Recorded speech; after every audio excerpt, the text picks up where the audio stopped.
Olá, pessoal. O assunto da presente aula é a espintrônica, a chamada assim eletrônica baseada no spin. Podemos primeiro fazer uma breve comparação entre a eletrônica e a espintrônica, para que a gente possa ter uma melhor ideia de qual é a diferença essencial entre esses dois campos de estudos, de aplicação, obviamente. Então, se nós colocarmos a seguinte pergunta: o que é a eletrônica? A resposta será algo nessa linha. É a ciência que estuda como manipular o movimento e a ação dos elétrons, a partir da sua carga elétrica. Então, a eletrônica lida essencialmente com a carga elétrica. Como você consegue manipular a carga através da corrente elétrica em geral, fazendo com que você possa eventualmente armazenar carga em capacitores ou regiões do espaço, ou fazê-la fluir de uma região para outra. Então, como exemplos de aplicações da eletrônica, a gente pode citar as memórias do tipo RAM, de acesso randômico, eletrônicas, e que estão baseadas, em essência, no armazenamento da carga elétrica. É a quantidade de carga elétrica que determina se você tem o bit 1 ou o bit 0. Essa carga é armazenada numa determinada região do espaço, onde você tem lá, por exemplo, um MOSFET. Então, você é capaz de injetar carga numa determinada região e essa carga vai ficar acumulada lá durante longos períodos de tempo. Ou se você quiser removê-la de lá, você pode zerar o bit, por exemplo, ou fazer algo assim. Então, para mudar a informação contida numa determinada região, é necessário colocar ou remover carga dessa região da memória.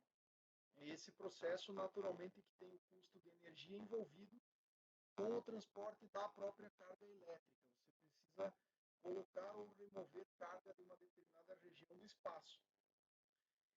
Só que um elétron, que é a essência de toda a eletrônica, inclusive de todos os processos envolvendo semicondutores, ele tem algumas características intrínsecas, que são a sua massa, naturalmente, né? Essa massa é a massa no vácuo, 9,11 vezes 10 elevado a menos 31 quilogramas.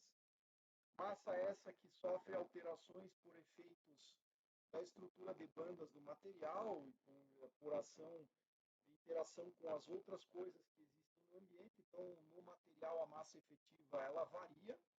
A propriedade intrínseca é a massa no vácuo, a sua carga elétrica, que é negativa e vale menos 1,6 vezes 10 a menos 19 coulombs, e naturalmente o spin, que pode assumir num determinado eixo, digamos ao longo do eixo Z, duas projeções, mais H cortado sobre 2 ou menos H cortado sobre 2. Então, a massa, não há muito o que fazer com ela em termos de manipulação de propriedades. Né? A carga elétrica do elétron ela tem um único valor, que é menos esse valor de E aí, né? Menos o valor da carga fundamental. E o spin você tem duas possibilidades, né? Mais ou menos H cortado sobre 2. Ela é mais exótica, essa propriedade, porque ela é inerentemente quântica, ela é quantizada em duas possibilidades ao longo de um determinado eixo. Mas se você medir o spin na direção de Z, como a gente já viu anteriormente, e depois medir o spin na direção de X, você perde aquela informação anterior a respeito do spin na direção de Z. Ou seja, spins medidos em direções diferentes não são operações comutativas. Então, isso é uma propriedade muito mais mecânico-quântica, digamos assim. Né? É o spin que está na origem, no cerne, nos fundamentos do magnetismo da matéria também, isso é importante que se mencione. Tá? E a representação visual que a gente tem é de uma esferinha em rotação. Então, se essa esfera estiver rodando no sentido da regra da mão direita, você tem o spin A, correspondendo a mais H cortado sobre 2. Para o elétron, isso significa um momento magnético apontando para baixo, porque o momento magnético é proporcional ao momento angular do elétron é negativa. Então, para um elétron, o spin apontando para cima significa momento magnético apontando para baixo. Se for um buraco, né, que no caso do material é a ausência do elétron lá, o spin de um buraco apontando para cima corresponde a momento magnético apontando para cima, tá? Porque o buraco tem carga positiva efetivamente.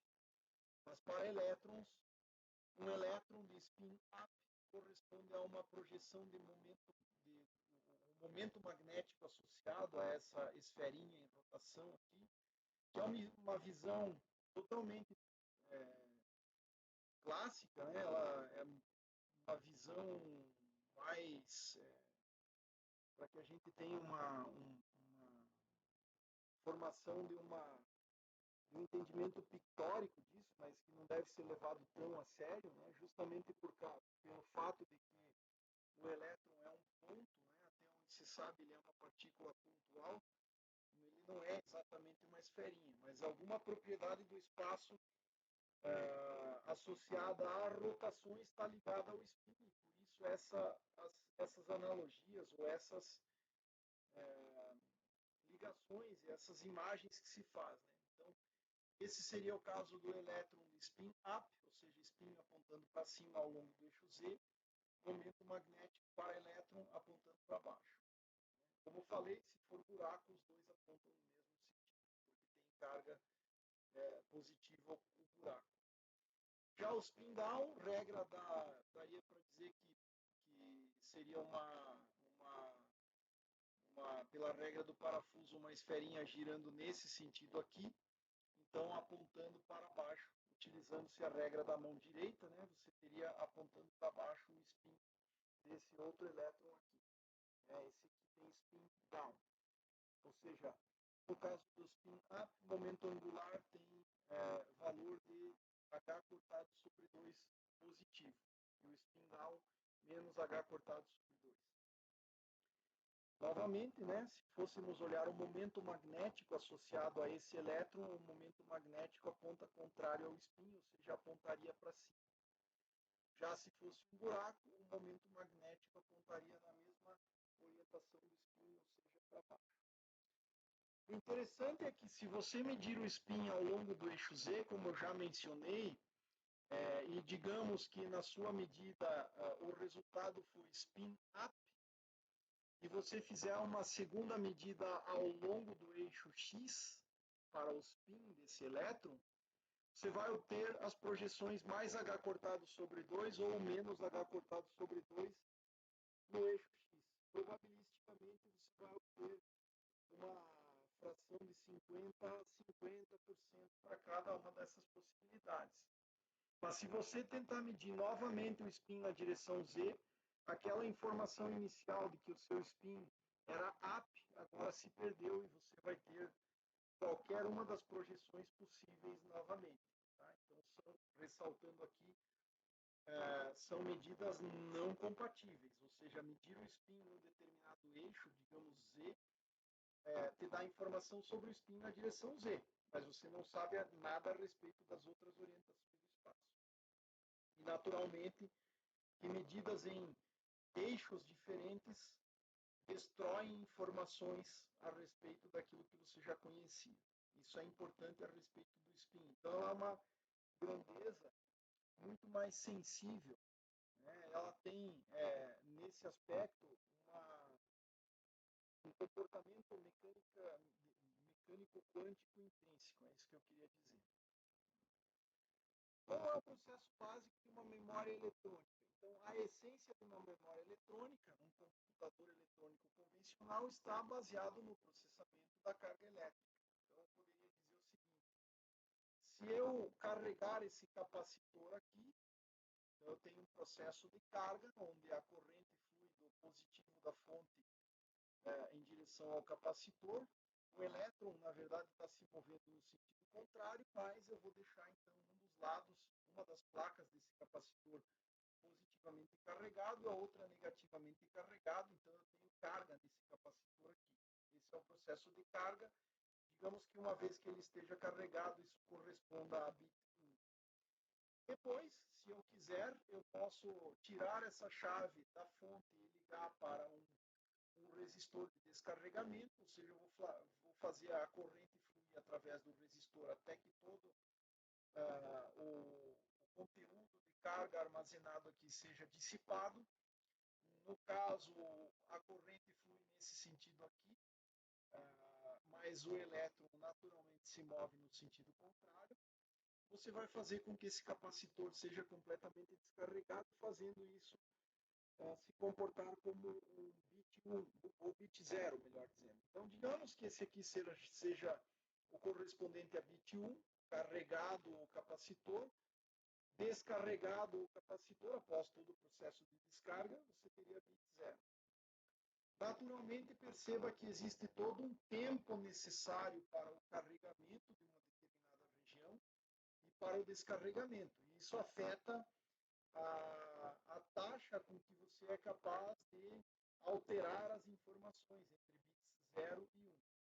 Então, nesse caso da eletrônica convencional, é a carga elétrica armazenada numa determinada região do espaço que vai fazer com que você tenha a representação da informação em bits 0 e 1. Então, é a presença ou ausência de carga elétrica em determinada região ou circuito elétrico. A espintônica, por sua vez, ela nasce do termo em inglês, ela é uma junção de termos em inglês, se tornou spintronics, que vem do termo spin-based electronics, ou seja, é a manipulação do elétron, a manipulação do spin do elétron para você ter informação ou manipulação de qualquer coisa que você queira na hora de formar um dispositivo. Então, a spintrônica é a eletrônica baseada no spin.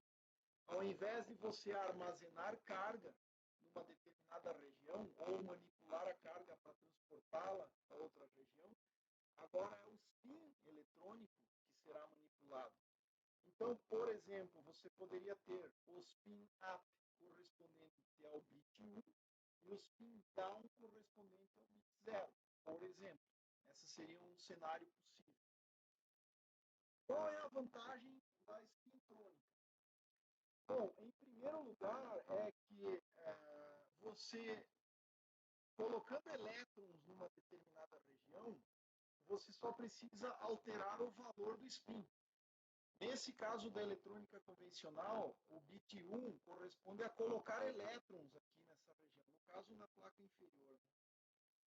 Estou olhando para a placa inferior, você teria que carregá-la negativamente aqui para que você tenha o capacitor carregado e, consequentemente, bit 1. Então, você tem que transportar carga por aqui, por essa região do espaço. Lembre que esse capacitor aí, na verdade, pode ser um CMOS. É um MOSFET ou algo assim, né, onde a carga num canal é controlada por tensão. Então, em essência, você tem que transportar, migrar cargas de uma região para outra. Ao passo que remover a carga implica você dissipar aquela carga que foi armazenada, aquela energia que foi armazenada no capacitor, e para isso você tem que fazer os elétrons se moverem de lugar. Isso custa energia. Bem mais do que, imagine que você tivesse os elétrons já colocados nessa região e você não precisa tirá-los daí. Você só precisa fazer com que o spin que estava up converta para o estado de spin down. É só inverter o spin, não precisa tirar ou colocar o elétron. Observe o seguinte, como em tratando-se de elétrons, o único valor de carga que ele possui é menos 1,6 vezes 10 a menos 19 coulombs, a única coisa que você pode fazer com isso é colocar um elétron ou tirar um elétron do lugar. Né? Adicionar aquela quantidade de carga ou tirar essa quantidade de carga. Mas para tirar essa quantidade de carga, você precisa mover o elétron para fora daquela região. Já o spin do elétron, ele estando lá, é ou up ou down em relação a um determinado eixo. Então você não precisa tirar ele de lá, basta você flipar o spin para mudar o valor da informação que você tem lá. Isso custa muito menos energia do que fazer o transporte da própria carga de uma região para outra, embora em muitas situações seja necessário transportar o spin também. Mas, em essência, a informação armazenada através do spin, ela é uma informação que custaria, em tese, menos energia. É claro que ela é muito mais sensível aos efeitos térmicos, tá? Então, você tem que ter isso em mente. A espintrônica é muito mais sensível. Ela depende de dispositivos em escalas de tamanho muito menores, cujas flutuações térmicas eventualmente podem destruir a sua informação muito mais facilmente. Mas a ideia é que custa muito menos energia e é muito mais rápido flipar o spin, virar de A para D, do que transportar carga de uma região para outra. Tipicamente é assim. E é essa tecnologia que tem permitido a fabricação de memórias RAM magnéticas e de HDs de magnetorresistência gigante. Embora, novamente, a gente tenha percebido um movimento no sentido de fazer dispositivos baseados na carga. Essas memórias dos chamados solid state devices, né, dos HDs que não tem nenhuma parte móvel, como é o caso das memórias magnéticas, tipicamente tem um disco móvel rotativo, tá?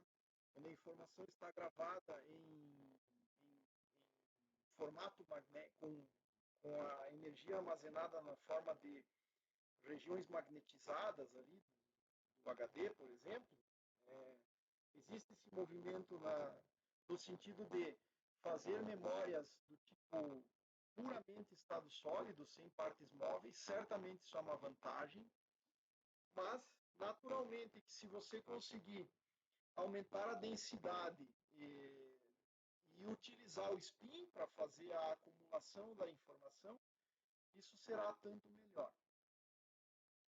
A outra ideia interessante é que o spin pode propiciar uma possibilidade para a chamada computação quântica, né, que seria, em tese, muito mais rápida e com uma capacidade de informação muito maior.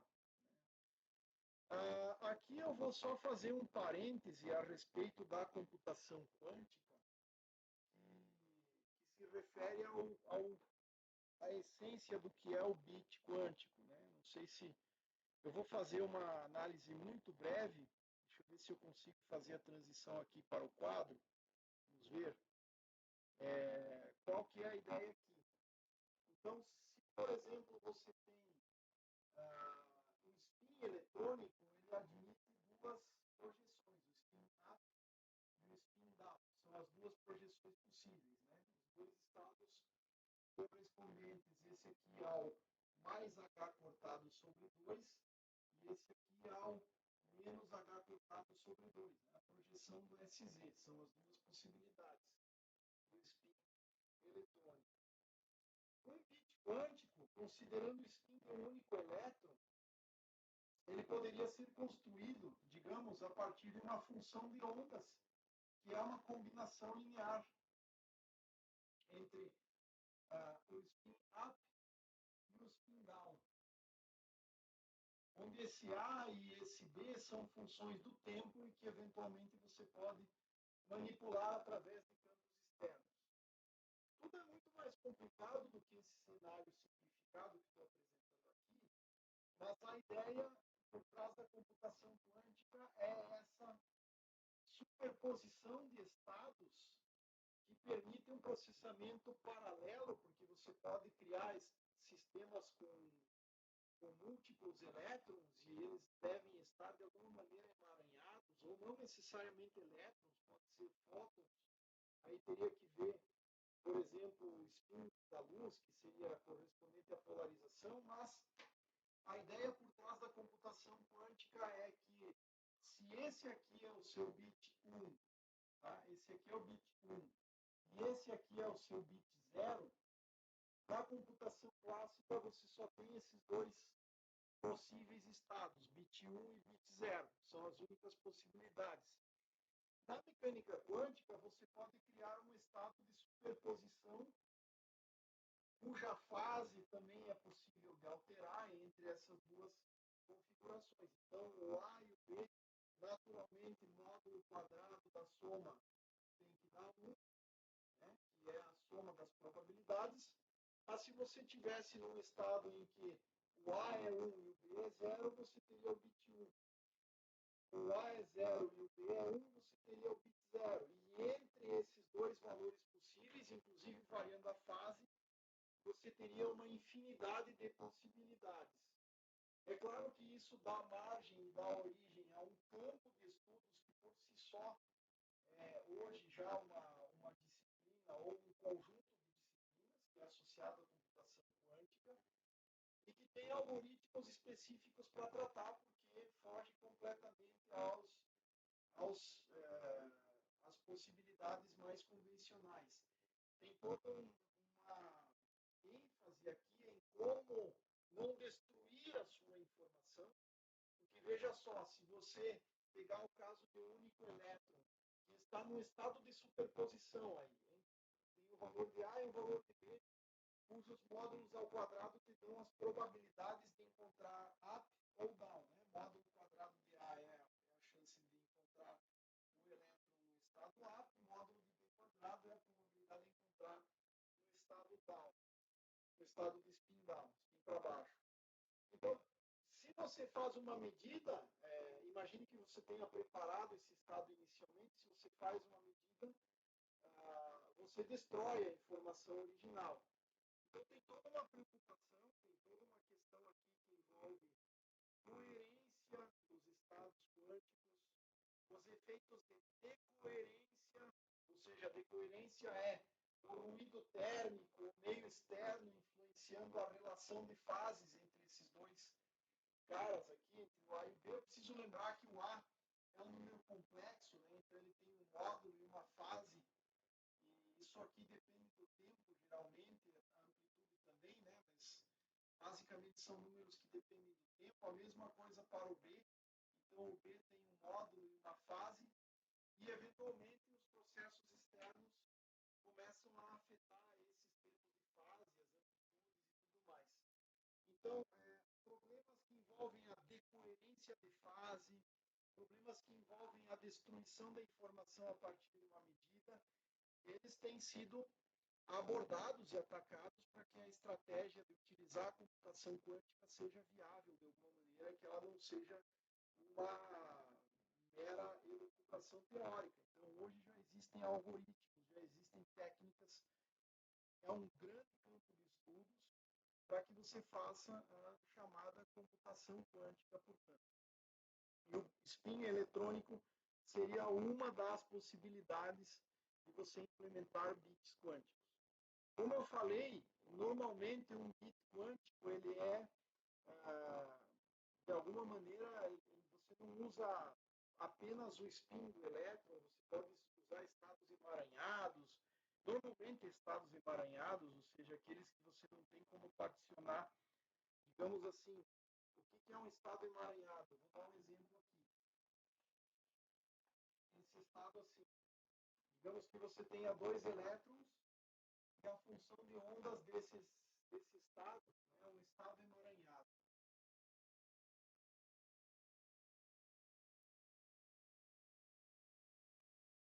Você tem dois elétrons e a função de onda desses dois elétrons é um cicleto.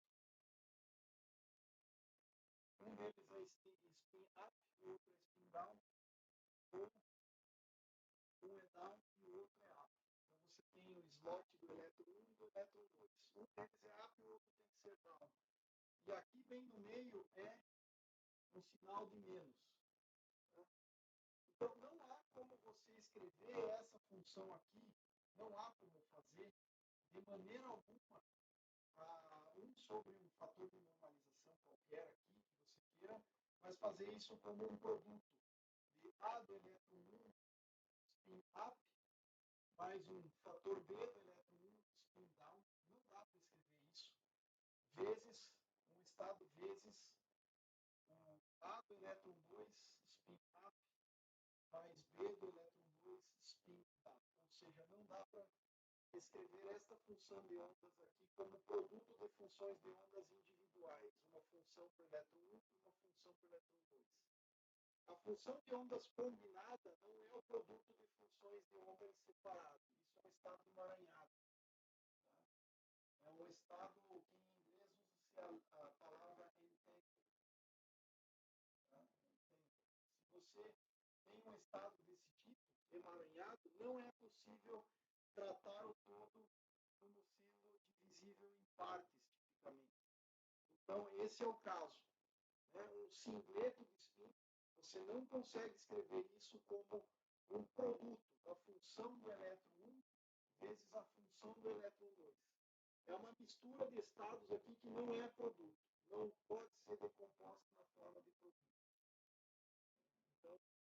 Então, isso é uma das ferramentas-chave que está por trás, por exemplo, da computação quântica e que usa o spin eletrônico ou usa como cerne do problema um mapeamento em problema de spin maker. Tá? Você pode ter outras coisas sendo utilizadas, mas você poderia eventualmente mapear o problema em um problema de múltiplas partículas de spin maker. É possível, em muitos cenários, fazer isso. Né? Bom, mas esse é um objeto de estudo muito extenso. Quem tiver interesse pode buscar mais informações que são disponíveis em diversos cursos online, também na literatura corrente.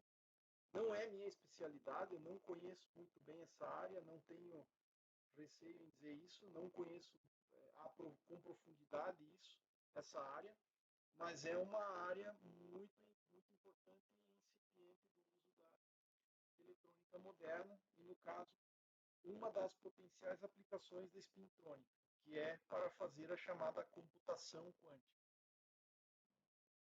Hoje se tem notícias de computadores quânticos sendo implementados funcionais, funcionando já.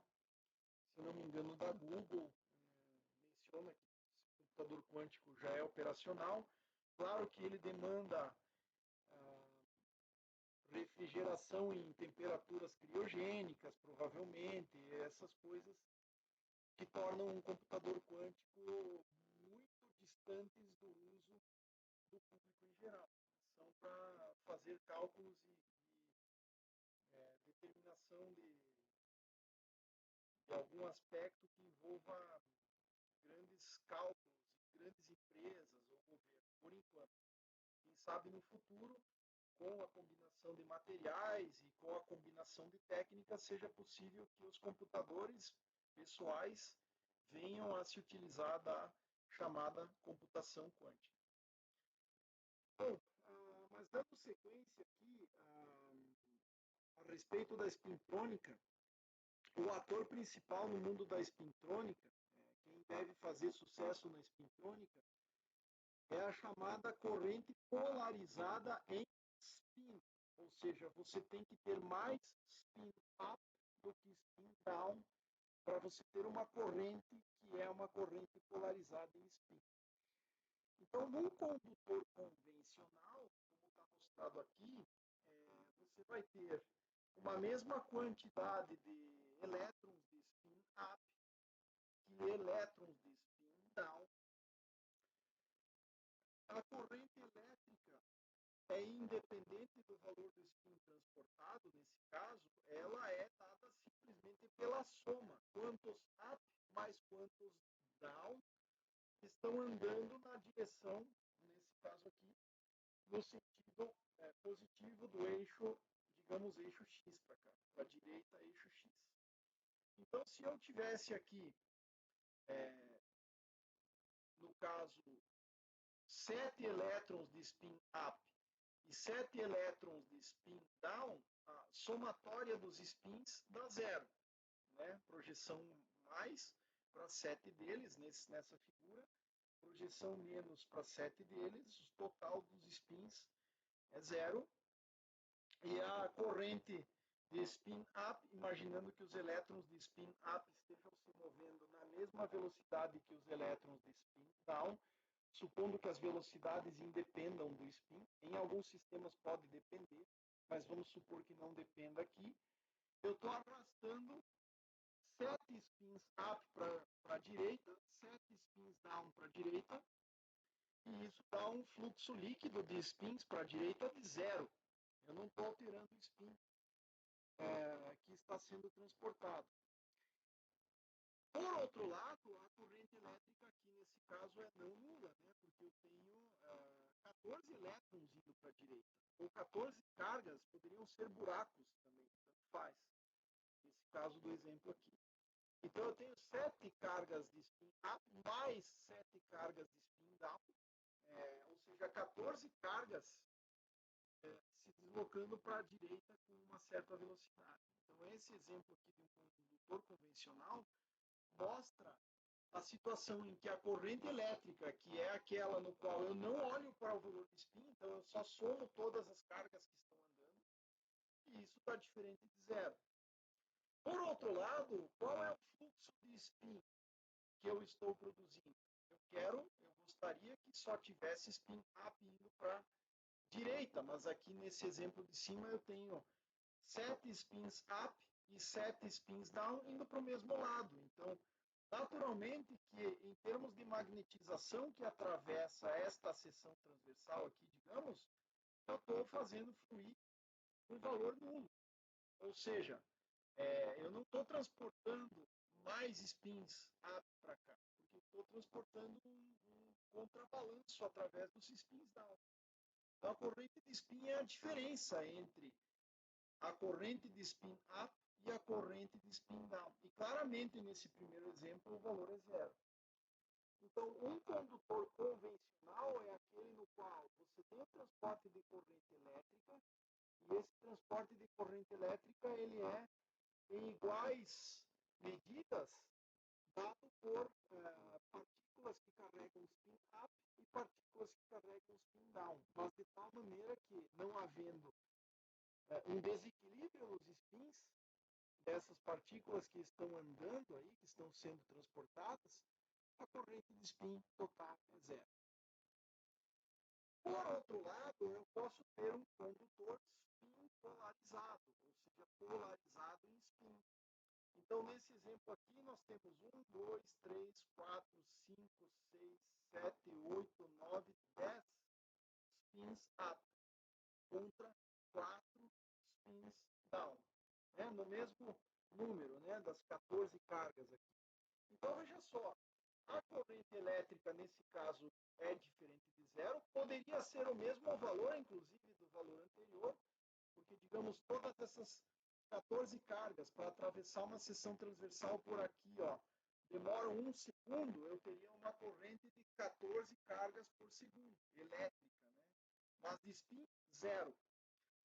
Ao passo que aqui eu poderia ter em 1 segundo essas 14 cargas atravessando esta seção transversal aqui. Só para colocar o exemplo aqui em valores numéricos, eu teria uma corrente elétrica de 14 cargas por segundo ainda, né, atravessando esta região, mas a corrente de spin corresponderia a 10 spins up menos 4 spins down, me daria um total de 6 spins por segundo, atravessando essa mesma seção transversal.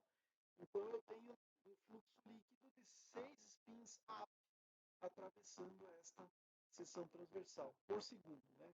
Nesse exemplo.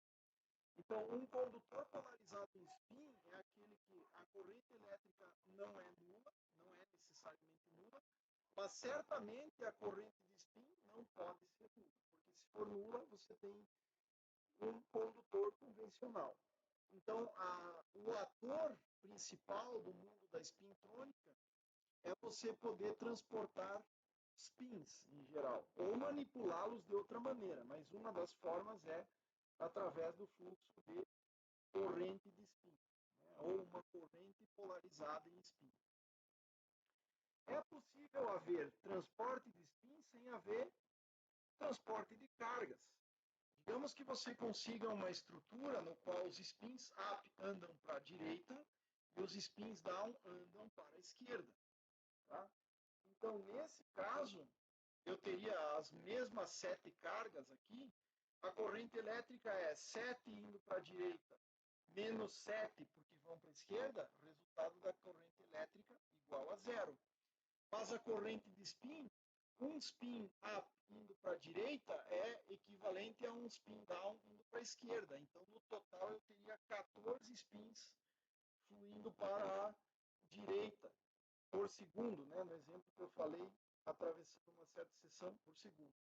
Então, aqui perceba que você tem corrente de spin não nula, porque os spins up estão indo para um lado e os spins down indo para o outro, corrente de spin não nula, e corrente de carga nula, porque tem tantas cargas indo para a direita quantas indo para a esquerda. Então, no montante líquido que fica acumulado aqui, ou que é transportado, é zero. Né? Porque simplesmente a corrente elétrica é dada pela soma. E a corrente de spin é dada pela diferença entre as correntes individuais, do spin up e do spin down.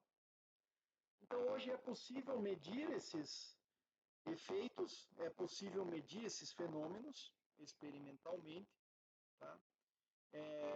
Eu não vou entrar aqui em muito detalhe, mas a corrente de carga, a densidade de carga é simplesmente dada pela quantidade de carga acumulada por unidade de volume, ou seja, é a densidade de carga vezes o valor da carga, e a densidade de corrente é a densidade de carga vezes a carga, vezes a velocidade com que essas cargas se deslocam.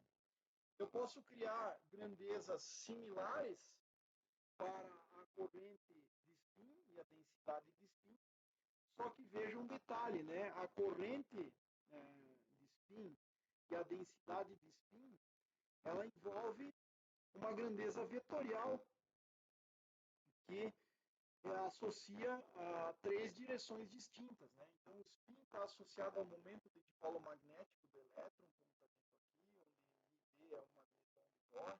Para elétron vai esse sinal menos, se fossem buracos, o sinal aqui é mais, e os sigmas são as famosas matrizes de Pauli. Então, por analogia, o que é a densidade de spin? É a densidade de elétrons por unidade de volume, ou de partículas que carregam spin por unidade de volume, o Nzinho, vezes o vetor que contém as matrizes de Pauli. Então, eu troco a carga pelo representante, que é o spin. Então, se eu quiser o spin na direção de Z, eu tenho que pegar a matriz de Pauli sigma Z.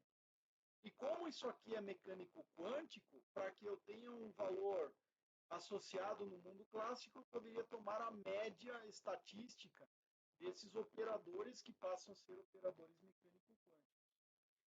E da mesma maneira, eu posso criar um vetor corrente de spin, né? Em analogia com o vetor densidade de corrente elétrica, que corresponde à densidade de cargas, vezes a velocidade com que as cargas se deslocam, basta que eu troque a carga, o valor de carga, pelo representante do spin, que no caso de férmions de spin meio, que é o caso dos elétrons e dos buracos, são as matrizes de Pauli, no lugar de que eu troco pelo sigma vetor, pelas matrizes de Pauli. Então, eu terei, em essência, um tensor de corrente. Né? Ele até deixa de ser um vetor simples, porque ele constituirá das combinações todas possíveis, né? Vx sigma x, Vx sigma y, Vx sigma z. Ou seja, o que significaria esta componente da corrente de spin, Vx sigma z? Corresponderia a, digamos que eu tome a média disso, e a média do sigma z de up. Isso significará que eu estou transportando spin polarizado ao longo de z na direção de x. Né? Não sei se dá para fazer aqui uma figura, talvez seja interessante eu voltar aqui para o quadro. Tá? Vamos ver se a gente consegue ilustrar isso de maneira bem simplificada. Tá? Então, a carga elétrica ela é um escalar. Ela só pode ser transportada numa determinada direção. Então, lembre, né? Carga elétrica, a densidade de cargas é simplesmente N vezes Q e a densidade de corrente é NQV. E nós já utilizamos com uma certa frequência. Agora, se eu trocar a cargas pelo spin, aí vai depender do tipo de partícula. E o spin eletrônico é um spin meio, então ele é representado na mecânica quântica pelo operador das matrizes de Pauli. Então, ele passa a ser um vetor, onde cada componente desse vetor é uma matriz, cuja média virará o número naquela direção, né? A componente naquela direção. Então, continua sendo N, só que no lugar da carga eu tenho quem? Eu tenho o spin, o vetor de spins. Então, por exemplo, spin, a densidade de spins na direção de Z corresponde a quem? Não sei se está dando para enxergar aí o que eu estou escrevendo no meu quadro. Espero que mais ou menos sim. Vou tentar escrever em outra cor aqui. Ó. Densidade de spins na direção de Z vai corresponder a quem? A densidade de partículas que contém spin.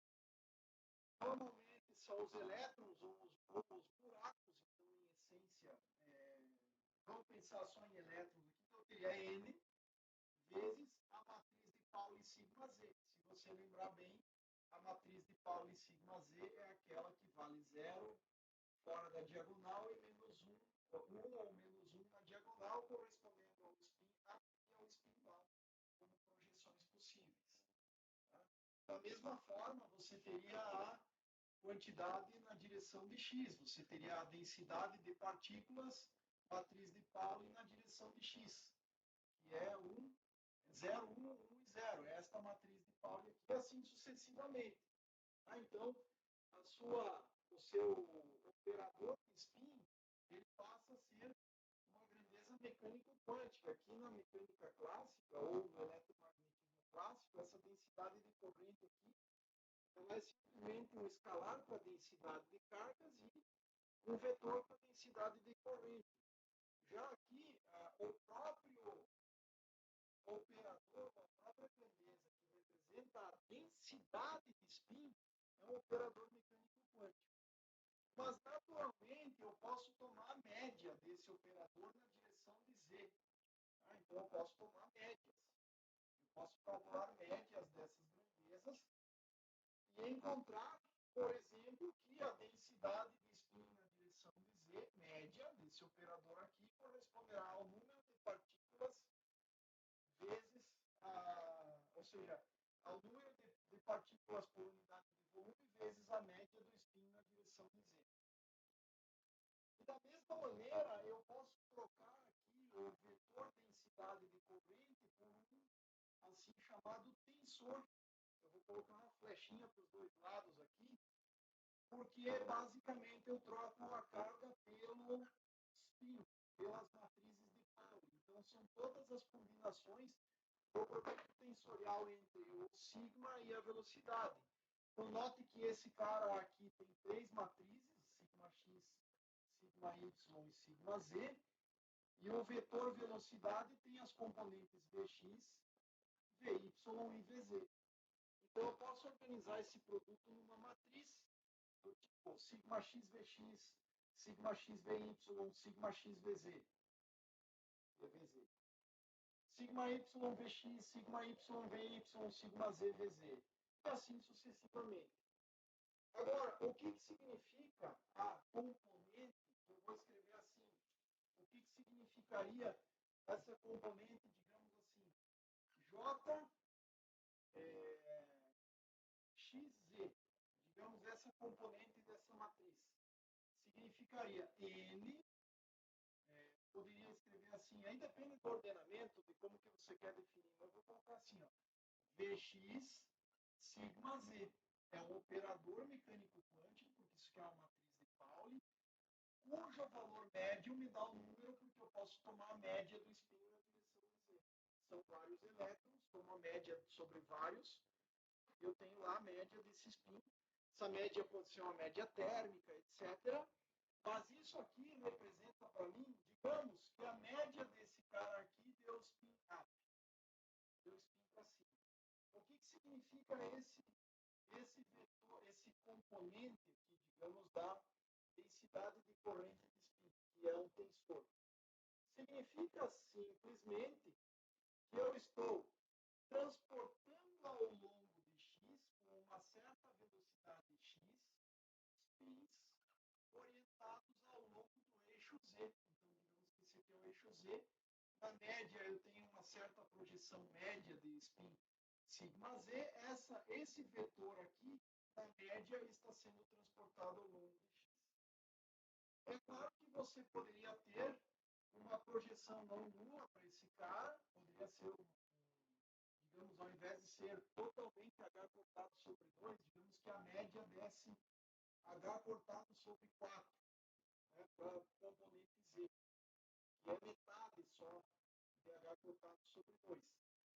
Eu poderia ter um valor de sigma x não nulo, diferente de zero, e aí eu também teria, andando ao longo de x, porque a partícula está sendo transportada para lá, eu teria uma componente média de sigma x sendo transportada na direção do movimento dessas partículas. Tá? Então, é um problema um pouco mais complexo, porque o spin é um operador mecânico quântico, porque o spin, quando você vai tratar através de uma densidade de corrente de spin, ele vira uma coisa um pouquinho mais complicada, ele vira um tensor, né? Esse operador mecânico quântico vira um tensor. Eu precisaria calcular médias e tudo mais. Então, isso é um grande campo de estudos, é uma área ainda, embora já tenha um certo histórico, é ainda incipiente quando comparada à eletrônica convencional, e o que nós temos é isso aí. Tá? Nós temos essa equação 53 que combina todas as componentes da velocidade com todas as componentes do spin. Essa é a ideia. Existe uma lei de conservação, uma equação de continuidade para correntes do spin, que é dado por essa equação 54, mas se você observar bem, a derivada temporal do vetor S mais a divergência do tensor JS não dá zero. A conservação é um pouco mais complicada. Envolve termos de acoplamento. Esse termo aqui, ó, é o acoplamento de torque do campo magnético sobre os spins. E esse termo aqui é a ação do campo elétrico sobre as densidades de corrente de spin. Eu posso lembrar do seguinte, tá? Só para que a gente faça uma analogia.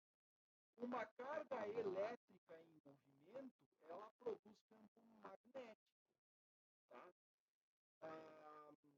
E esse campo magnético vai poder permitir, vai fazer ações sobre outras coisas, eventualmente. Uma carga de spin, ou entre aspas, carga, né? Um spin em movimento, faz o papel de um tipo de densidade de corrente magnética, vamos chamar assim, e essa se acopla com o campo elétrico. Simplificadamente, a corrente elétrica, se você lembrar, isso aqui não é a lei de força, tá? É uma equação de continuidade, tá? Entre aspas, porque especificamente o próprio S vetor e o JS, eles não dão iguais a zero, como é no caso da densidade de corrente. Se você colocar o ρ da densidade de carga elétrica e o J da densidade de corrente elétrica, dρ de T mais divergência de J é igual a zero, no caso da carga elétrica. Aqui não é mais zero, mas analogamente, né, se você lembrar da força de Lorentz, você tem um J vetorial B, né, que é carga se acopla com corrente elétrica se acopla com o campo magnético. Aqui, a corrente de spin se acopla com o campo elétrico. Tá? E no caso do eletromagnetismo convencional, o ρ, a densidade de cargas, multiplica o vetor campo elétrico na força de Lorentz. Aqui você tem algo, embora, como eu estou mencionando, isso aqui não é a equação de força, tá? Aqui você tem o que? A densidade de spin acoplada com o campo magnético e a densidade de corrente de spin acoplada ao campo elétrico. É importante perceber que se não houverem campos externos, e você puder negligenciar campos internos, então você tem uma equação de continuidade mesmo. Mas na presença de campos externos, você é capaz de manipular o transporte da quantidade de espinha, manipular o transporte e o valor de espinha acumulado em determinada região. Então, digamos que você tivesse o vetor E igual a zero, ainda assim você teria um torque. Essa aqui seria uma equação de torque sobre os spins. Você é capaz de rotacionar os spins. Em analogia com o torque que sofre uma bússola, uma agulha de bússola na presença de um campo magnético. É a mesma coisa que está sendo mostrada aqui. Então, para variar a quantidade de spin acumulado numa determinada região, você pode transportá-lo para fora dessa região, que é o termo de divergência que está aqui. Você pode mandar esse spin embora para outro lugar. Isso vai fazer decrescer a quantidade de spin acumulado nessa região, numa determinada direção. Mas também você pode aplicar um campo magnético numa determinada orientação, que vai fazer com que os spins que estavam alinhados a uma determinada direção anterior passem a rotacionar, sofrer torques e então se reorientar na presença desse campo. E também é possível fazer manipulação, veja só, dos spins ou dos momentos de dipolo magnético a partir da aplicação de campos elétricos combinados com a corrente de spin, fazendo os spins fluírem na presença de um campo elétrico. Isso que produz, então, um efeito muito interessante aí. Então, você tem torques, essas grandezas que estão do lado direito da equação 54 são torques aplicados ao vetor de spin. Claro que dá para tratar essas equações como semiclássicas, dizendo, olha, eu não estou considerando os operadores das matrizes de Pauli, sim suas médias, aí isso vira número, né? Então, essa matriz aqui, esse cara deixa de ser um operador mecânico quântico para ser um vetor cujo valor de cada componente é o valor médio naquele local. E essa matriz aqui passa a ser também uma matriz de números e não uma matriz onde cada elemento seria um operador aqui, que fica muito mais complicado. Mas você poderia fazer um tratamento semiclássico e essa é a essência da espintrônica, essa equação 54 aqui. Um dos efeitos mais curiosos que existem é o chamado efeito Hall de spin. Enquanto você tem no efeito Hall convencional, o acúmulo de cargas nas interfaces de um material por ação de um campo magnético e um campo elétrico que são cruzados entre si, aqui você tem o mesmo fenômeno, um fenômeno análogo, melhor dizendo, só que associado ao spin. Então, nesse caso, você teria uma densidade de corrente elétrica na direção de Y, um campo magnético na direção de X, e a força produzida por essa combinação faz com que as cargas se movam, acumulando, digamos aqui, carga negativa na face superior e positiva na inferior, se a sua partícula transportadora ou portadora de carga é uma carga positiva. E isso vai produzir uma tensão de Hall convencional nas faces do material. Isso aqui é o efeito Hall convencional. O efeito Hall de spin é análogo a isso, né? Só que agora você vai ter a acumulação de spins nas faces do material ao invés de acumulação de carga elétrica. Então, esse trabalho aqui que mediu o efeito Hall de spin em uma das primeiras vezes, não sei se é a primeira, que é um trabalho da Science de 2004, ele utilizou, aqui tem toda a teoria por trás, mas ele utilizou, eu vou lá na medida, utilizou, por exemplo, uma medida de tensão, aliás, esse trabalho aqui ele mediu utilizando o efeito Kerr magneto-óptico. Esse outro trabalho que tá relatado aqui, de 2006, é da Nature, e ele mediu esse efeito Hall de spin a partir de uma tensão Hall associada ao desbalanceamento dos spins na interface, nas faces de um determinado material. Então, de alguma maneira, você injeta uma corrente polarizada em spin no material, na presença de campos, E o que ocorre é que em uma das faces do material você tem mais spins up do que tem spins down na outra face, acaba acarretando uma diferença de potencial elétrico por conta dessa situação ou desse efeito.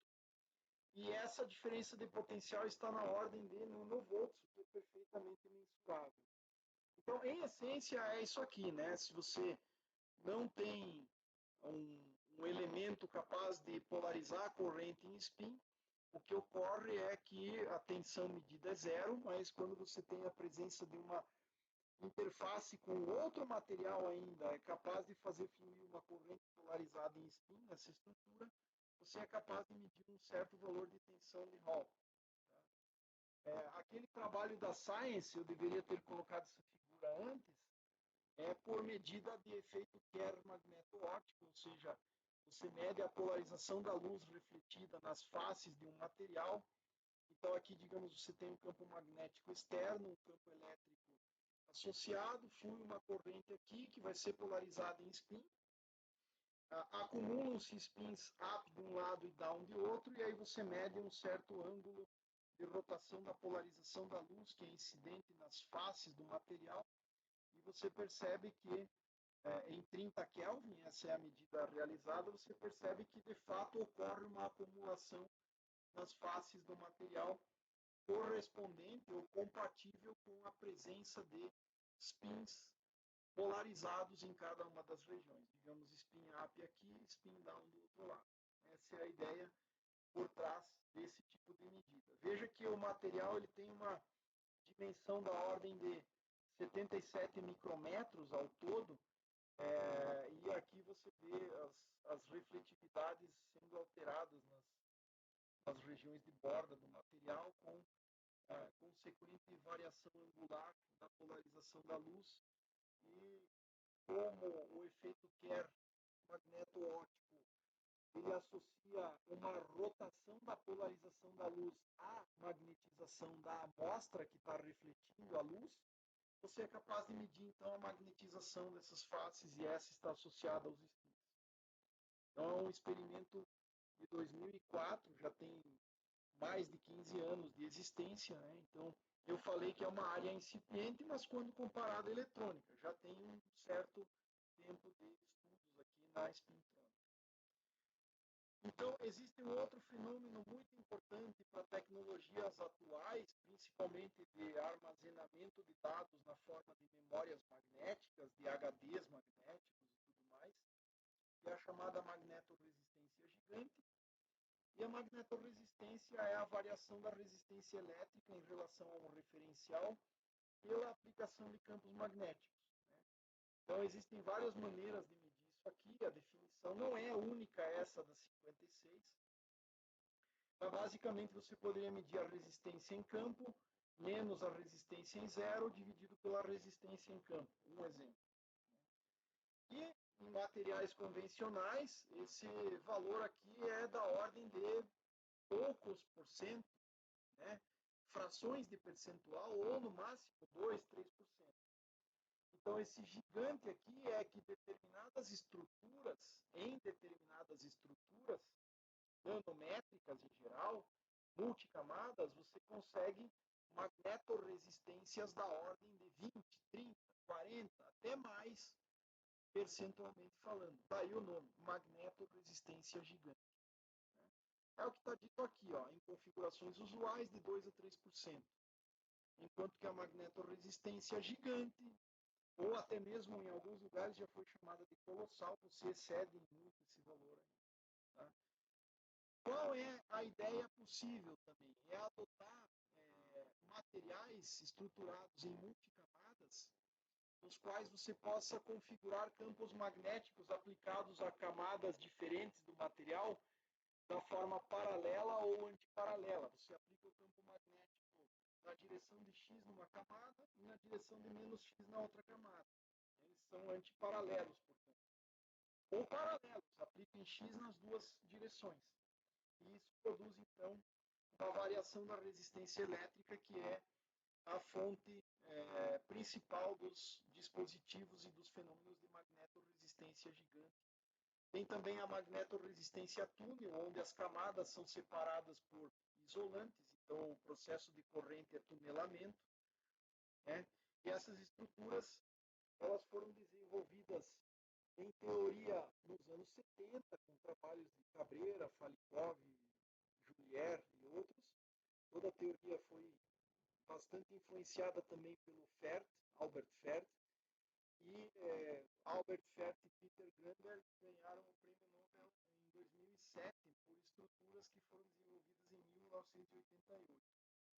Como curiosidade, o trabalho, um dos trabalhos do Albert Fert, que é citado no Nobel e que é o primeiro, o pioneiro, como resultado experimental efetivamente bem sucedido, de multicamadas envolvendo cobalto-ferro, se não me engano, envolvia um pesquisador, o Mário Baibich, que é da Universidade Federal do Rio Grande do Sul.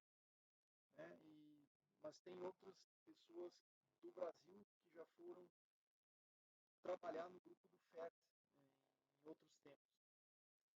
Então, em essência, essas multicamadas, elas consistem, uma típica, consiste de quê? De um substrato, um ferromagneto livre, onde você deposita um material ferromagnético, um material não magnético e uma região ferromagnética que é dita pinada. Né? Ela é fixa. Como é que essa camada aqui é fixa? Através do crescimento de um filme antiferromagnético em cima dessa camada ferromagnética. Isso produz a pinagem, né, ou a fixação da magnetização de uma das camadas. Então, qual é a ideia?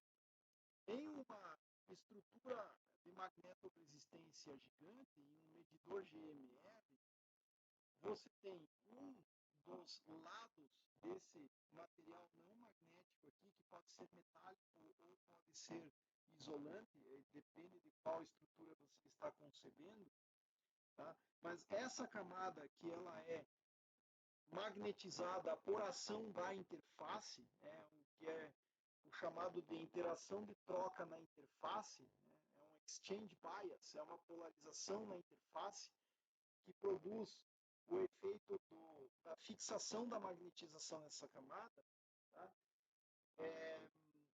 Faz com que você tenha um outro ferromagneto livre. Tipicamente, esse cara aqui tem uma magnetização muito preponderante, ela é uma região dura em que você não consegue, pela ação do campo externo, facilmente desmagnetizar. E você tem uma outra região do outro lado dessa camada não magnética, que é o chamado ferromagneto livre, onde é facilmente mutável a magnetização num sentido ou no outro. Ou seja, você pode configurar paralelamente à camada pinada ou você pode configurar antiparalelamente à camada pinada. Né? Aqui, em essência, veja só, você vai passar quem por baixo aqui? A informação. Numa memória magnética, um material ferromagnético está com seus domínios magnéticos polarizados, com magnetização para cima ou para baixo, ou para um lado ou para outro, aí depende da forma da gravação, mas em orientações distintas, em direções opostas, né? O bit 0 é para cima e o bit 1 é para baixo, digamos, ou o bit 0 é para a direita e o bit 1 é para a esquerda.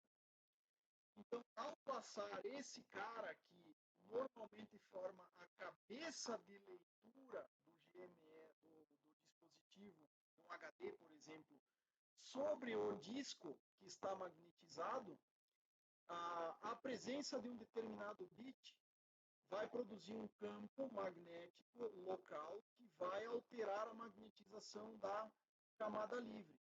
E daí, por exemplo, a detecção de bit 0 é, digamos, quando os dois ferromagnetos aqui, a camada pinada e a camada livre, estão em uma configuração antiparalela, ou seja, você magnetiza essa para a esquerda e aquela sempre está magnetizada para a direita.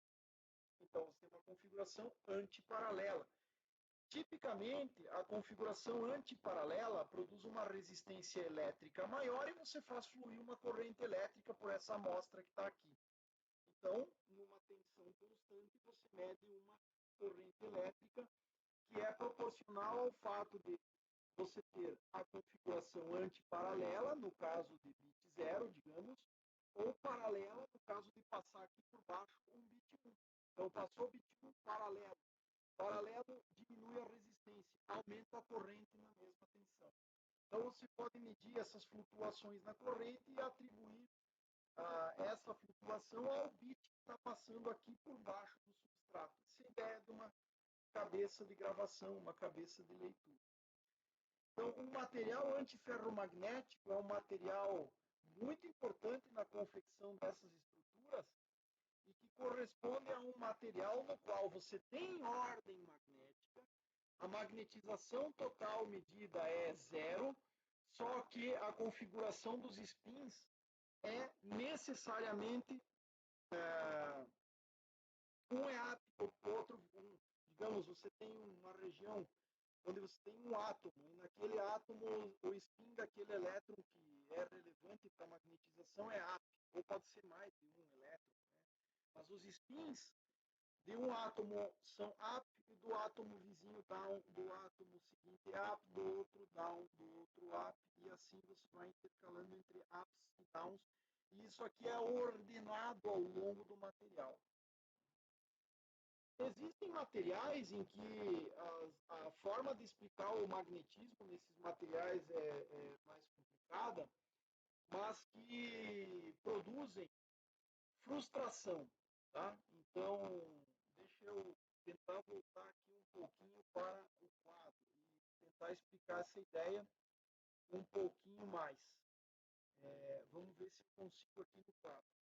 Então, a essência da explicação dos materiais, do comportamento dos materiais ferromagnéticos, dos materiais magnéticos em geral, é o hamiltoniano de Heisenberg. E o hamiltoniano de Heisenberg ele te diz o seguinte: você tem a interação típica sendo dada pelo produto entre os spins de vizinhos, então I e JS, digamos que você tem um átomo aqui, um sítio da rede, não precisa ser um átomo, pode ser uma macromolécula, aqui uma outra, enfim.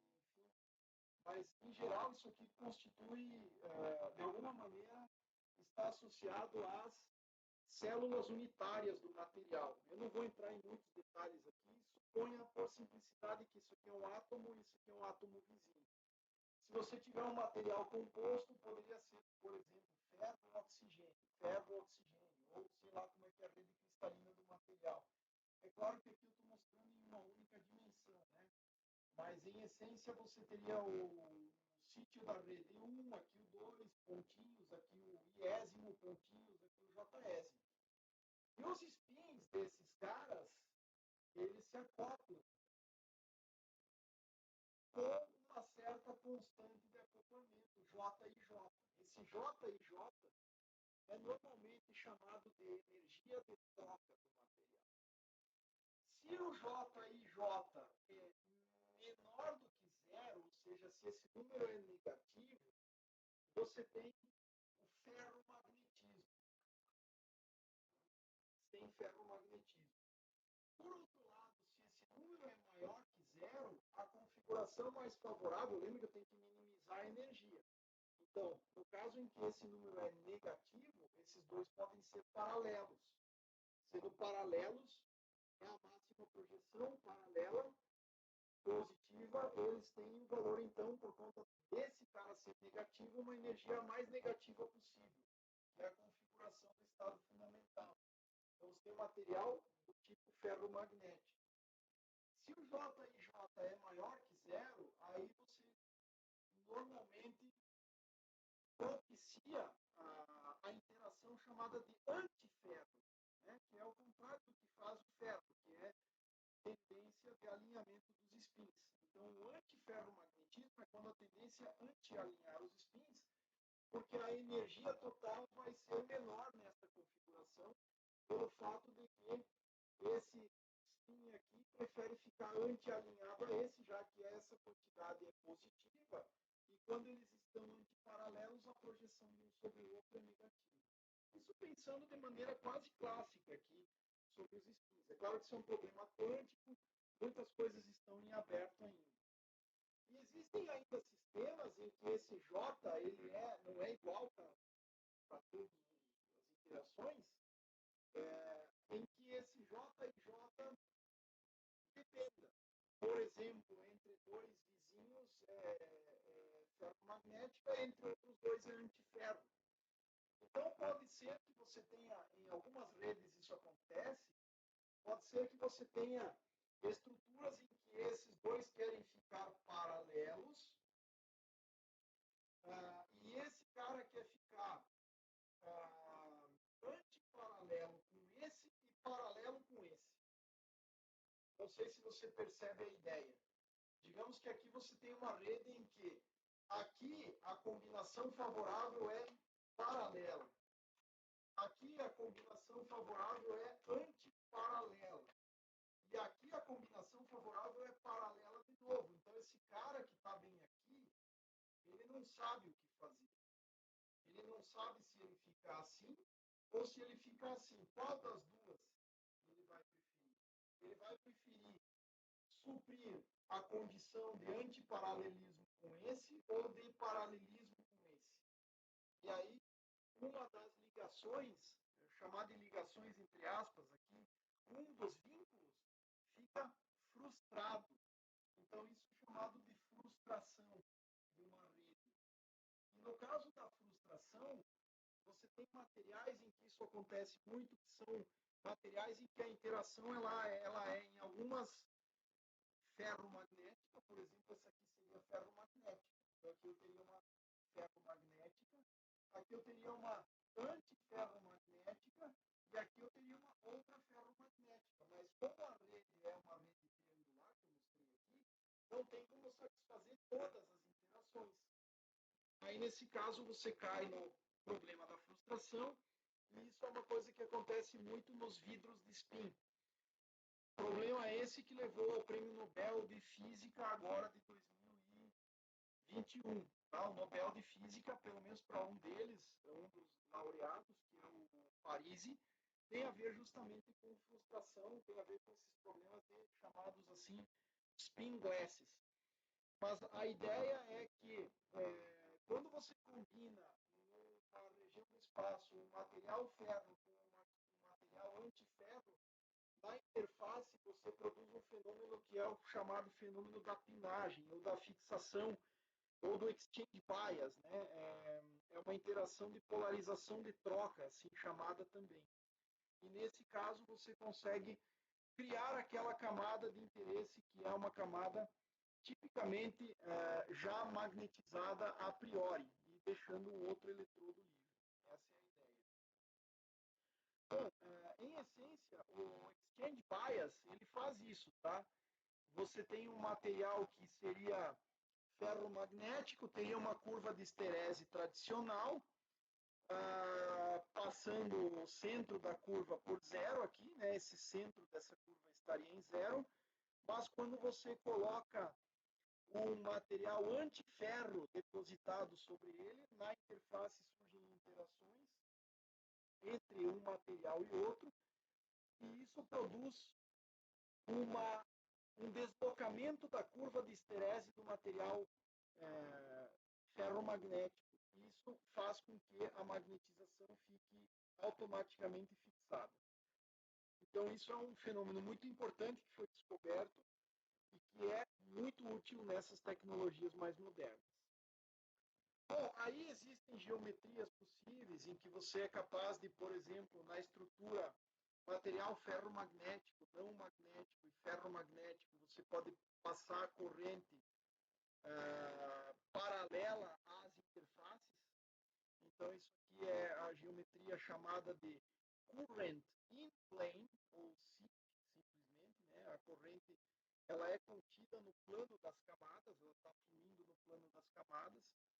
Ou você pode fazer fluir a corrente perpendicular às interfaces, o que é chamado de configuração perpendicular to the planes. Em essência, isso depende a resistividade do seu sistema, depende de uma resistividade constante, que independe de ter ou não campo aplicado ou configurações, um valor de variação que é uma constante da estrutura, vezes o cosseno ao quadrado do ângulo formado entre a magnetização desta camada em relação a esta camada aqui. Você poderia ter dois extremos, que é a configuração que eu mencionei, paralelo e antiparalelo, ou seja, essa camada está polarizada para a direita e essa para a esquerda, mas nada impede que essa estivesse para a direita e essa estivesse a 90 graus. Então você tem um ângulo possível entre as magnetizações, e nesse ângulo possível você tem esse comportamento de cosseno ao quadrado. Então, de forma geral, esse ângulo θ é o ângulo relativo. Você poderia medir separadamente os ângulos θ1 e θ2 em relação a uma referência geral e daí fazer a diferença entre esses dois para descobrir qual é o ângulo. Enfim, isso também é possível. Bom, aqui já entraríamos em aspectos mais específicos. Eu vou deixar os detalhes para que você busque mais informações a respeito disso. Mas a ideia central é que quando você tem uma camada magnetizada, digamos, na configuração antiparalela, uma camada magnetizada para a esquerda e a outra para a direita, você vai tentar fazer com que os elétrons que estão andando aqui, eles percorram a estrutura. Só que eles são espalhados de alguma forma, aqui nessas interfaces, ao passar do material ferro para o material não magnético, cruzando essa região e indo para o outro lado. Então, no espalhamento, é possível que um elétron de spin down ele tenha que ser espalhado com conservação de spin para uma outra posição possível de spin down. Só que nesta configuração antiparalela, o elétron que é de spin up, ao ser espalhado, digamos assim, e ele vai para o outro lado aqui, ele não tem uma quantidade de estados disponível tão grande quanto ele tem desse lado aqui, porque simplesmente aqui é majoritário o spin down, ou spin para cá, né, para a esquerda, digamos. Então, em essência, é um processo de espalhamento que envolve essas multicamadas.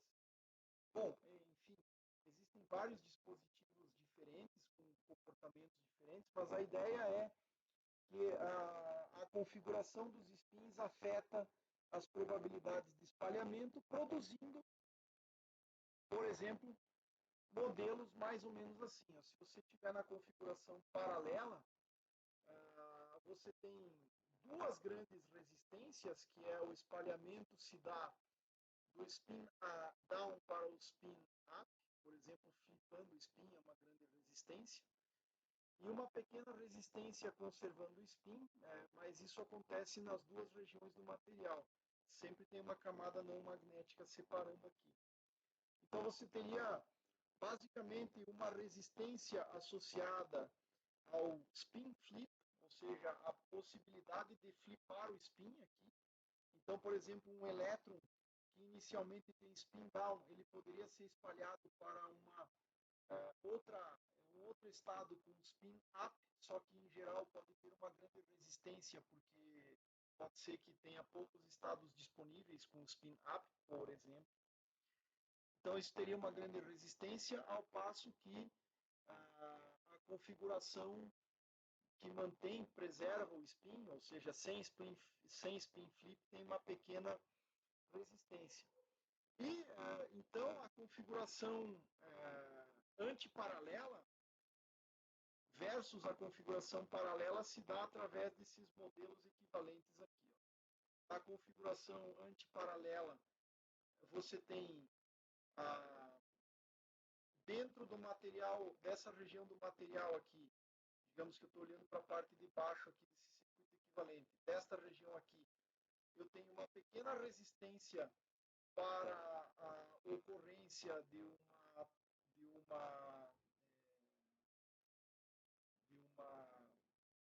um espalhamento sem spin flip, mas se ele for para o outro lado, aqui está a configuração antiparalela, você no spin flip você vai ter uma grande resistência. resistência. Então você tem uma associação em série aqui para esses fenômenos. Então, basicamente, as resistências intrínsecas dos processos antiparalelos, né, com spin flip ou sem spin flip, são valores já conhecidos.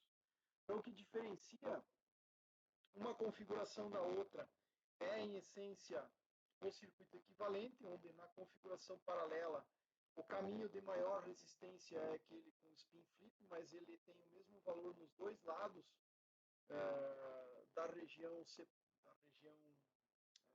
ferromagnética aqui, enquanto que o transporte com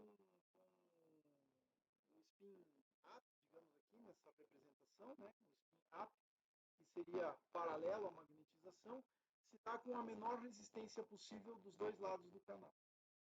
Essa é a ideia. Ao passo que na outra configuração, o spin-up ele tem uma pequena resistência no transporte no caminho de baixo, porque ele está paralelo à magnetização, e já o spin-up ele tem uma grande resistência, né, nesse espalhamento aqui. Então você teria uma configuração, e vice-versa para o outro lado. Então você teria uma configuração em que você tem caminhos paralelos, é uma associação de resistores. Aqui, em princípio, eu não precisaria utilizar aqueles princípios de associação quântica de resistores ainda, mas em que você tem um caminho de baixíssima resistência, no caso paralelo, e o caminho de resistência misturada, mista, no caso antiparalelo. Essa configuração aqui certamente tem uma resistência maior do que essa aqui. Porque numa associação em paralelo de resistores, a resistência combinada é sempre menor do que a menor das resistências. E a menor das resistências é 2Rzinho. Você veja que a resistência combinada vai ser menor do que 2Rzinho na configuração paralela. Na configuração antiparalela, você vai ter 2R, aliás, você vai ter R mais o R grande, que já é maior do que R mais Rzinho. Naturalmente que a resistência combinada aqui vai ser maior. Isso pode ser feito ou visto através do cálculo. Né? Você pode fazer essa conta e calcular o valor da magnetoresistência a partir destas resistências intrínsecas. O detalhe é que, fazendo um modelo bastante simplificado, a resistência de maior valor depende da densidade de estados do portador minoritário inversamente. Enquanto que a resistência de menor valor depende da densidade de estados ao nível de Fermi, naturalmente, que é o nível de Fermi, do portador majoritário, no caso do spin majoritário. Né? Melhor falar em spin majoritário. Então,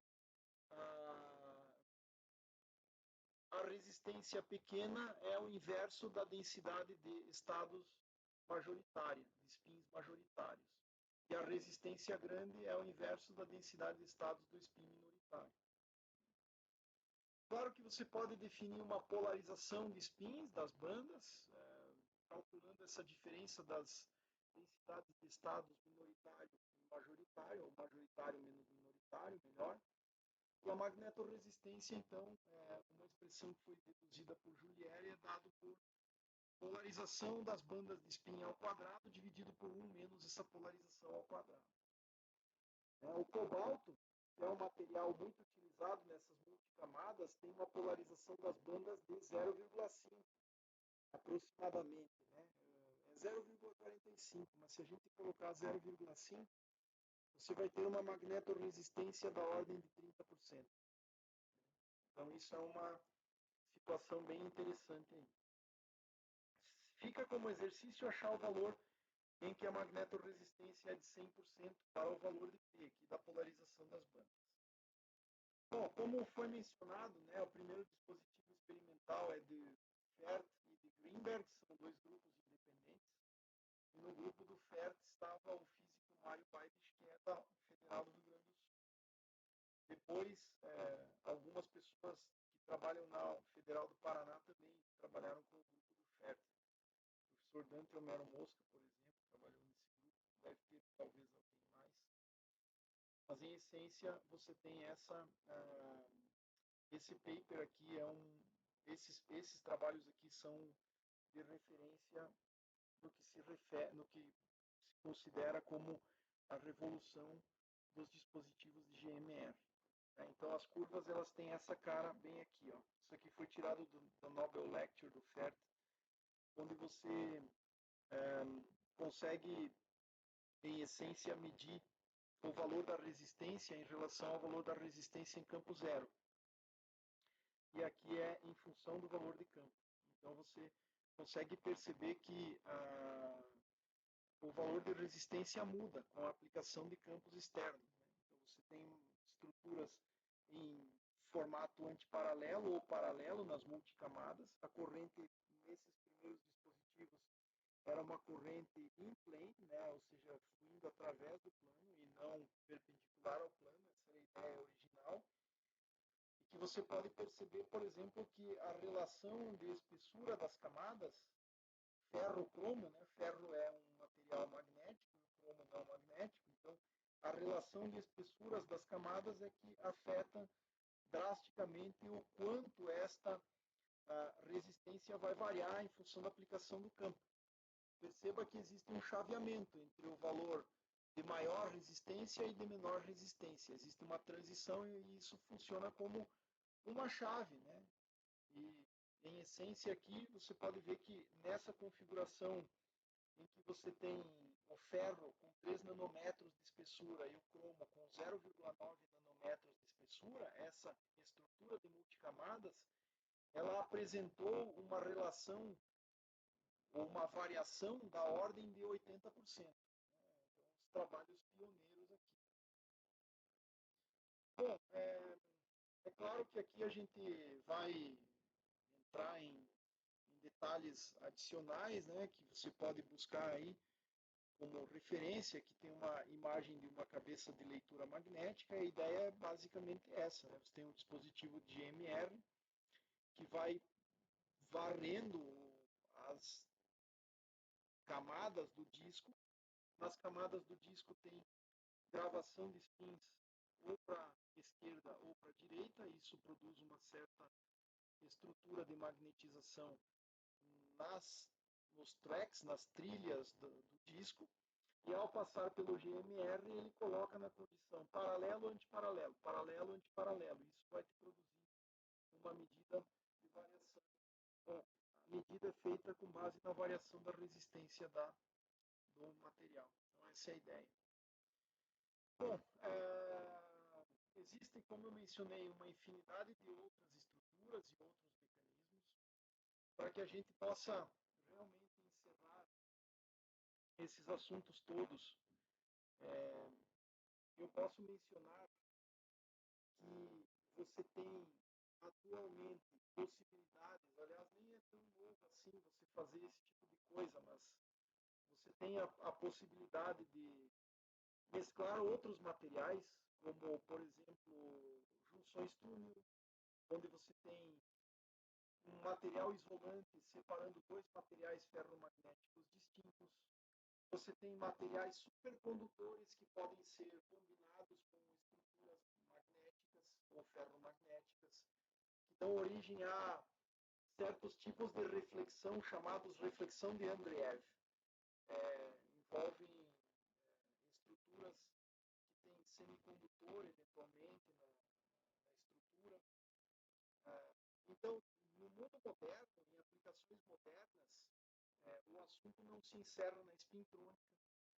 Você tem, além dos materiais ferromagnéticos de interesse, antiferromagnéticos de interesse, como eu mencionei, tem os supercondutores. Supercondutores envolvem desde materiais elementais, como ligas e normalmente ligas, os chamados cupratos, que são supercondutores de altas temperaturas. Você tem a utilização desses materiais supercondutores em certos tipos de junções para fazer medidores de campo magnético, os chamados SQUIDs, né, que são medidores de alta precisão de campo magnético.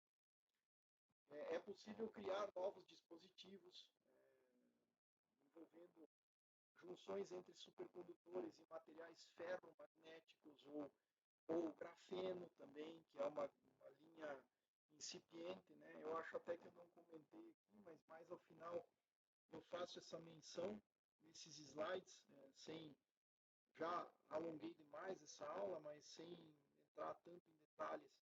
A gente teria, acho que não foi colocado aqui, mas a gente teria isso, ó, fronteiras importantes, a eletrônica baseada no carbono, nanotubos de carbono, o próprio grafeno. Então, existe toda uma possibilidade de pesquisas e de campos de atuação que vai longe, né? Não encerra o assunto. Então, você tem naturalmente que a disciplina de semicondutores, a física dos semicondutores, envolvendo aquela história mais tradicional, que engloba essencialmente o silício, o germânio, o arseneto de galho. E agora, no mundo moderno, estão sendo incorporadas muitas outras possibilidades, envolvendo outros materiais, outras configurações, normalmente em estruturas nanométricas, utilizando eventualmente macromoléculas. Também é possível mencionar que na mistura ou na junção, vamos dizer assim, entre a ótica e os semicondutores em escalas nanométricas, existem aí os campos da plasmônica, que é o estudo das ondas de carga na interface entre dielétrico e um metal. Isso dá origem a uma, uma quase partícula chamada de plasmon, que pode se acoplar com um fóton, dando origem a agora se não me engano é polarium. Então você veja que tem uma quantidade de nomenclaturas, de nomes de partículas muito grande, muito vasta. Então existe esse campo novo de estudos, nem é tão novo assim, mas num primeiro momento é um nome que chama atenção. Nós já falamos aqui da espintrônica, então existe a plasmônica, existe todo o estudo dos supercondutores e eventuais tentativas de incorporar isso com semicondutores ou com materiais ferromagnéticos. Existe ainda o campo da magnônica, que é a ideia de manipular as ondas de spin em materiais ferromagnéticos e incorporação desse tipo de estrutura, ou em materiais antiferro também existem magnons, e incorporar todo esse tipo de estrutura dentro de um circuito, e que em alguns aspectos você poderia manipular a informação ou a gravação da informação a partir de ondas de spin. Tem a ver também com a espintrônica, mas é porque como envolve essa flutuação do spin local e a propagação das chamadas ondas de spin, foi dado um nome, né? Esse nome é a tal da magnônica, ou magnônica, que é o estudo da manipulação através dos magnons, ou do controle dos magnons em um material. Bom, eu creio que já fomos bastante longe. Alguns assuntos puderam ser vistos apenas de maneira superficial. Eu diria que principalmente essa última parte, ela foi muito mais superficial, foi mais a título de conhecimentos, para que você possa buscar novas informações, campos de estudo que lhe sejam interessantes. Então, eu vou encerrar por aqui, mas deixando em aberto que você pode buscar, inclusive deve buscar, se for do interesse, uma literatura muito mais vasta do que aquela que eu pude apresentar aqui. Então, até a próxima, pessoal.